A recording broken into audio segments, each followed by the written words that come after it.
Este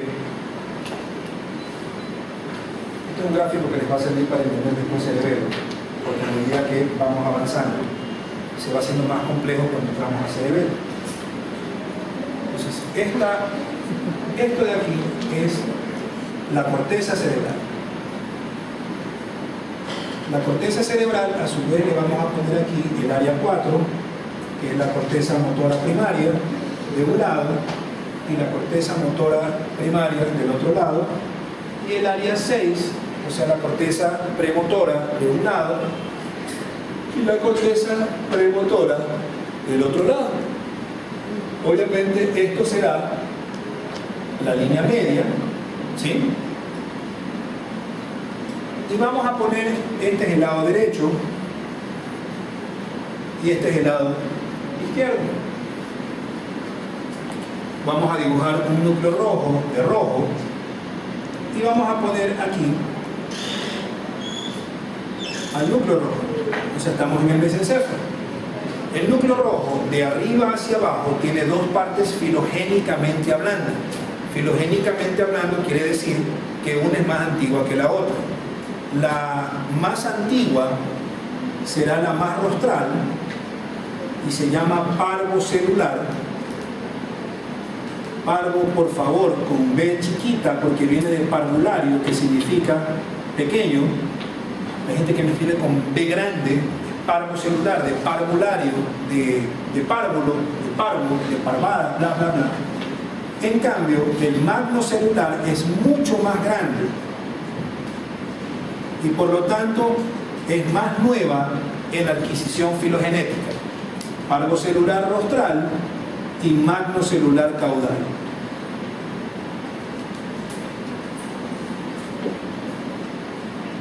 Vamos a dibujar del otro lado otro elemento que participa en esta cuestión: los núcleos cerebelosos profundos.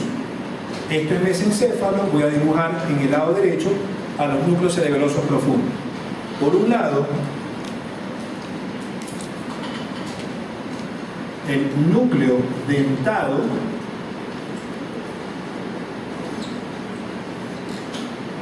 y por otro lado, el núcleo globoso y emboliforme.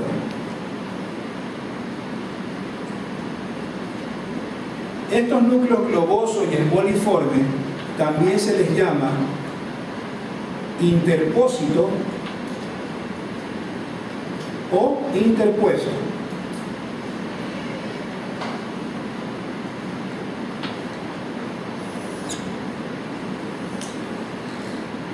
¿Sí? ¿Sigo? Ok. El núcleo dentado del cerebelo, en este caso del lado derecho, manda un axón que se comunica con la porción parvocelular del núcleo rojo del otro lado. Y ya después escribe en el celular. ¿Sí? Párenme bola, en serio, párenme bola. En cambio, el globoso o el emboliforme cruza su información al otro lado para comunicarse con el magno celular.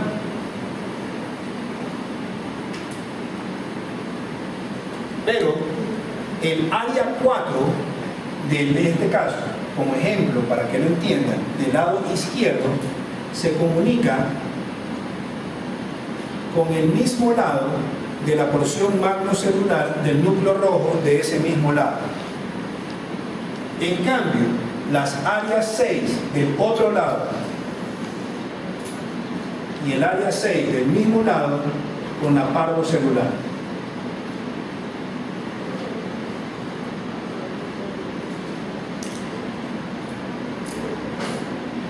¿Sigo? Entonces, repito, la idea del núcleo rojo es ser un nexo de conexión entre los núcleos dentados y la corteza, en particular con las cortezas que tienen relación con la motricidad pura de la corteza motora primaria y la motricidad no tan pura, después les explicaré por qué no es tan pura, de la corteza motora premotora, o sea, el área 4 primario y la premotora el área 6. Los dos núcleos rojos de cada lado, filogénicamente hablando, en relación con su antigüedad o no tan antigüedad, están divididos en dos partes. Una parte muy pequeña, rostral, parvocelular, antigua, y una parte más grande, mucho más nueva en adquisición, caudal o magnocelular. El núcleo dentado del otro lado se comunica con el parvocelular del núcleo rojo del otro lado. El emboliforme o globoso, o también llamados los dos juntos, ambos dos juntos, como dijo el Montuyo, interpósito o interpuesto, también se comunican, pero con el magnocelular del núcleo rojo del otro lado. A este cruce de fibras se le llama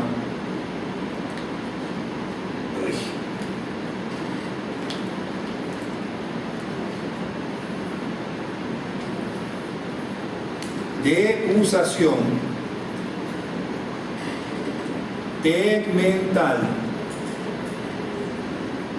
intermedia de Wernicke.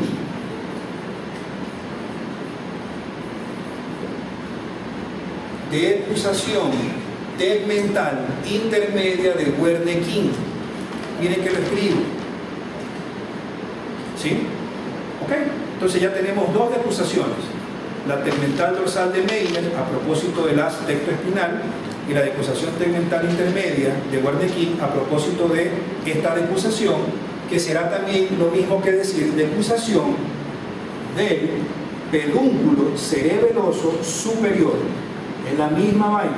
Lo que pasa es que Wernicke es el epónimo, o sea, el fulano que lo descubrió, o que lo descubrió, o que le dio su nombre, o bla, bla, bla. ¿Sí? ¿Sigo? Ok.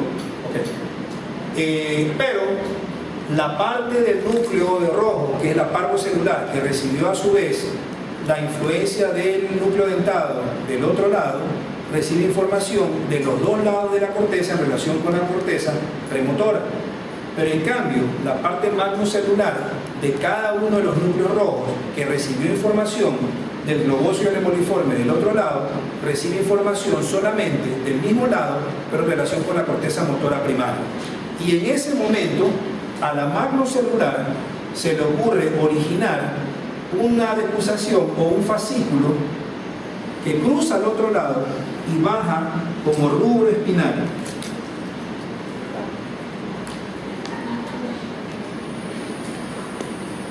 O sea, ni bien sale, el pinche desgraciado se cruza. Y al cruzarse, el cruce se llama decusación tegmental ventral de Forel. Por lo tanto, si les llegara a preguntar, enumere las decusaciones tegmentales del mesencéfalo. Son 1, 2 y 3. La ventral de Forel, la intermedia de Wernicke y la dorsal de Meimer. A propósito de rubro espinal, pedúnculo cerebeloso superior y tecto espinal. Creo que sí me hice entender. ¿Sí? Ok. Y para terminar esta partecita y hacemos un leader break, estamos en el lado izquierdo, y más abajo, esto lo vamos a volver a ver cuando veamos cerebelo, y se hace más complejo, mucho más complejo, recontra hiper que más complejo, porque entra ya otro tipo de estructuras del cerebelo con cada uno de los núcleos dentados, globosos y emboliformes en relación con la corteza cerebelosa. ¿Sí? Entonces, pero eso lo vemos ya después. Entonces, resulta que estamos en el lado izquierdo, imaginémonos que estamos en el lado izquierdo, y resulta que en el bulbo hay un núcleo grandote que tiene forma como de una bolsa arrugada, que se llama núcleo olivar inferior.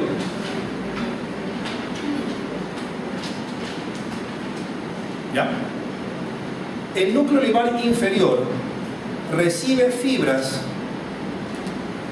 rubro olivares, pero que parten de la parte parvocelular.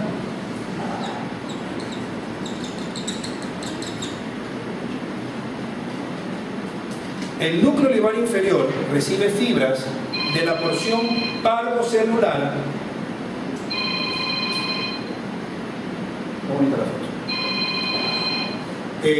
La porción parvocelular manda fibras rubro olivares del mismo lado, siempre del mismo lado, hacia el núcleo olivar inferior. Pero cuando lo hacen, se meten, valga la palabra, en un haz que a partir de ahorita lo voy a repetir 10 veces más y que se llama haz central de la calota, no de la caleta, sino de la calota, de la calota. Este haz central de la calota tiene en su interior, es el haz más, miren que lo repito, es el haz más heterogéneo del sistema nervioso central. Heterogéneo significa que siendo él un haz compacto, pero en su interior lleva cual cable de distribución eléctrica diferentes sitios de electricidad de varios departamentos. No sé si me vas a entender. O sea, este es el haz está cubierto por una periferia y por eso se llama haz central de la calota. O sea, es un haz compacto, por decirlo así. Pero dentro del haz van metidos de 10 a 11 grupos de fibras que provienen de 10 u 11 áreas totalmente diferentes, con 10 u 11 funciones totalmente distintas y que van a 10 u 11 sitios totalmente diferentes.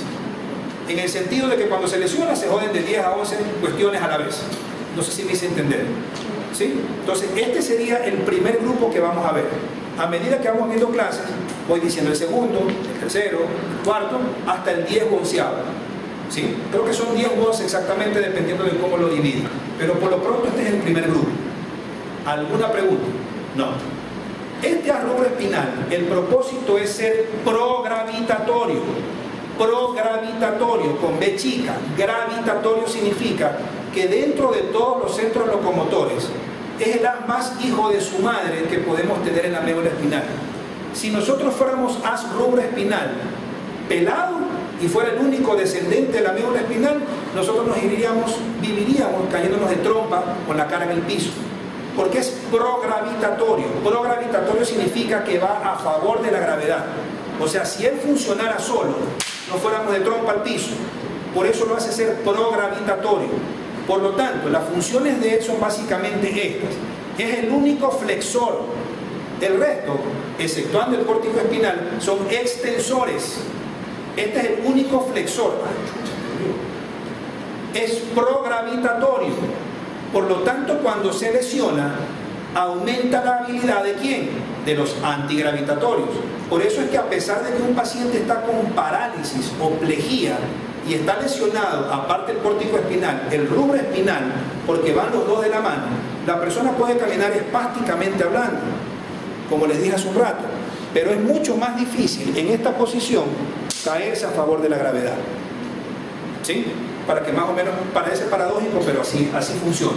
Por lo tanto, es flexor 1, progravitatorio, y además, algo que no aparece en los textos, no sé por qué maldita razón, es el único fascículo que en el humano y en los monos mientras más especializados son en la escala ontogénica, me refiero a orangutanes o monos amaestrados, bla, bla, bla, es el único fascículo que le permite, en particular al humano, el empleo independiente de las manos, una en relación con la otra. Por ejemplo, ustedes ven un gato y el gatito, la patita para adelante y la patita para atrás, pero las otras patitas de atrás, la una para atrás y la otra para adelante. A eso se le llama marcha espinal rítmica. En cambio, el humano, su marcha espinal no es tan rítmica.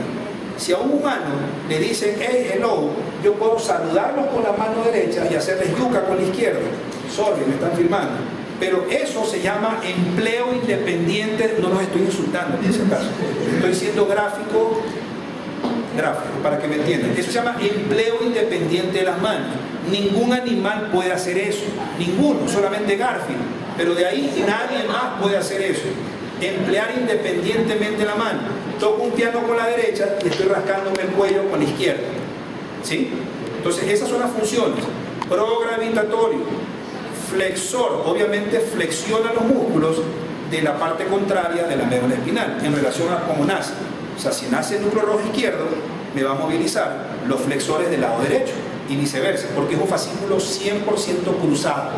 Y tercero, permite el mecanismo, movimiento independiente de una extremidad, en particular las superiores, una en relación con la otra.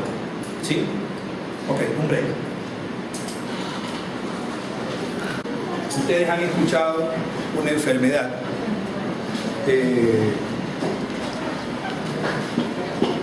o un grupo de enfermedades que se llaman distonías. Dentro de las enfermedades con movimientos anormales, esto no es para clases como materia, sino para que sirva el gráfico y darle como un poquito de interés a las cuestiones que hablan y dar una aplicación clínica.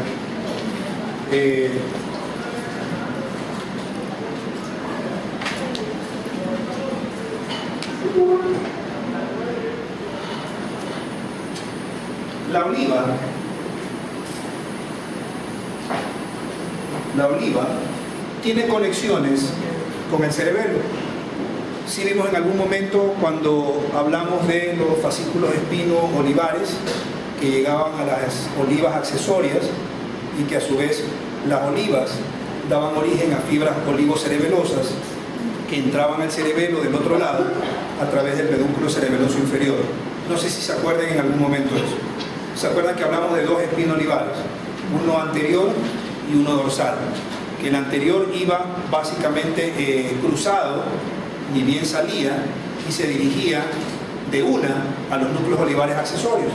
Pero que los espinos olivares dorsales iban como que metidos o incrustados, por decirlo así, viajando con Golgi-Burdach. ¿Se acuerdan de eso? Pero que cuando la fibra o la información de los espinos olivares, que es de propiocepción inconsciente, viene de flexores, de actividad flexora de órgano tendinoso de Golgi a través de la estimulación de la fibra 1B, ¿sí se acuerdan de eso? ¿Tienen una idea? Bueno, la cuestión es que esos fascículos llegaban hasta la parte más rostral o reticular de los núcleos de Golgi-Burdach. Y cuando llegaban a los núcleos de Golgi-Burdach, obviamente el mismo lado, cruzaban al otro lado para llegar a las olivas, en este caso a las olivas accesorias. ¿Sí se acuerdan de eso? No. Repito. Los espinos olivares anteriores, ni bien nacen, ¿ya?, cruzan al otro lado. Por lo tanto, son contralaterales. Y ellos terminan cruzándose directamente, sin pararle bola a nadie, en las olivas accesorias. Las olivas accesorias son accesorias porque están a un lado del núcleo olivar inferior, que es este que está aquí. Entonces, al lado de él estarían las olivitas accesorias, que son dos, no sé por qué digo que tres. La una es una medial y la otra es dorsal. Pero bla, bla, bla, el nombre o el sitio que está ubicado vale tres atados. La cuestión es que se llaman núcleos olivares accesorios, medial y dorsal. Entonces, los espinos olivares dorsales van siempre del mismo lado, ascendiendo dorsalmente en Golgi-Burdach, siempre del mismo lado, porque Golgi-Burdach siempre son del mismo lado. Eso sí se acuerdan. Obvio, ok. Pero cuando llega esa información al núcleo de Golgi-Burdach, lo que es propiocepción consciente de Golgi-Burdach se queda en los núcleos de Golgi-Burdach. Pero Golgi-Burdach tienen arriba dos partecitas cada uno de los núcleos, o sea, una un núcleo y la otra que se llama porción reticular o rostral de los núcleos de Golgi-Burdach. Esos núcleos no reciben propiocepción consciente de Golgi-Burdach porque ella se quedó abajo en Golgi-Burdach como núcleo, sino que ellos reciben la propiocepción inconsciente de los órganos tendinosos de Golgi, que son por estimulación de las fibras 1B. Eso sí les dije, ok.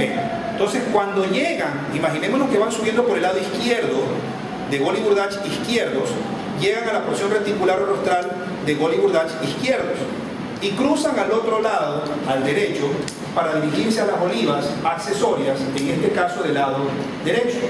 Pero las olivas accesorias y el núcleo olivar principal, en este caso, ¿de qué lado?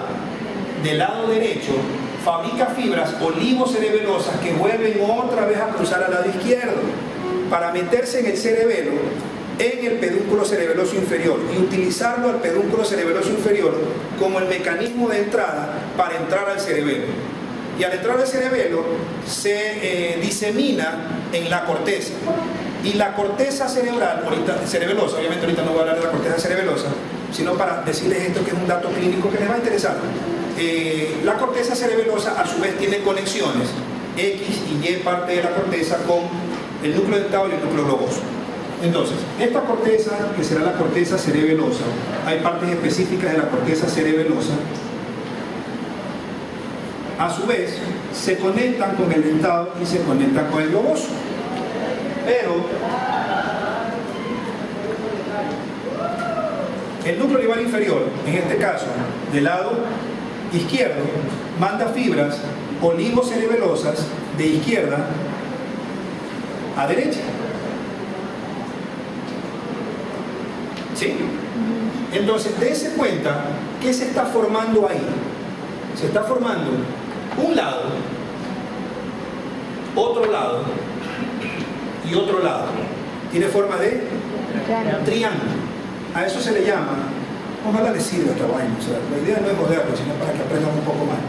Se llama triángulo de Guillain y Mollaret. No, Guillain vale otra cosa. De Guillain o Guillain y Mollaret. Han escuchado una enfermedad que se llama síndrome de Gilles de la Tourette o enfermedad de Tourette. Las personas que tienen cacofonía, que tienen vibrafonía, que por ejemplo están hablando y comienzan a inflexionar y tienen algo que se llaman tic motores, o tic vocales, hola, ¿cómo estás? Chucha. A eso se llama, no, sorry por el chucha. A eso se llama cacofonía. Hay un área en particular en los ganglios de la base que tienen una conexión con el caudado, a partir de esta conexión, eso ya lo veremos después, que le infringe la calidad de utilizar malas palabras. ¿Ya? Por eso se llama cacofonía, hablan estupideces y media utilizando malas palabras, y también tienen algo que se llama ecolalia, o sea, ¿ya? ¿Ya? Todo eso lo sube. Vale, sí. Entonces eso se llama enfermedades de Gilles de la Tourette. La Tourette fue un francés, creo que fue del siglo XVII o XVIII, que describió la enfermedad. Cuando se dañan cualquiera de estos lados, o sea, la comunicación entre el núcleo olivar inferior y el cerebelo, o sea, la corteza cerebelosa, y obviamente la corteza cerebelosa lesionada no permite la comunicación de la corteza a los núcleos, o si se daña esta comunicación entre la corteza cerebelosa y los núcleos dentados con el núcleo rojo, o si se daña el otro lado, el de las fibras rubro-olivares, cualquiera de esos tres lados, digo, en el peor de los casos, los tres lados, produce las enfermedades que se llaman distonías. ¿Ya? Las distonías son una forma particular de movimientos anormales. ¿Ya? Han visto a las personas, a propósito los que tienen o que están en mi Twitter, hoy día subí 2 fotos de un paciente con tortícolis espasmódica.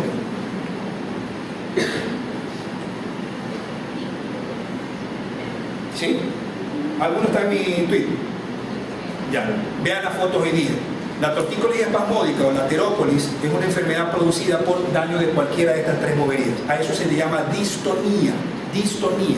Y una de las enfermedades más comunes que obedecen a ese tipo de triángulo, que se llama triángulo de Guillain y Mollaret, es la enfermedad de Gilles de la Tourette o enfermedad de Tourette, que produce 2 tipos de tics, aparte de problemas de tipo psiquiátricos, manía, hipersexualidad, hipermanipulación, oralismo, o sea, yo quiero llevar esto a la boca, bla bla bla, produce 2 tipos de tics, tics motores y tics vocales, asociados a ecolalia y cacofonía. ¿Sí? ¿Qué es lo que hagamos ahí? ¿Me parece? Sí. Terminamos la próxima clase. ¿Okay?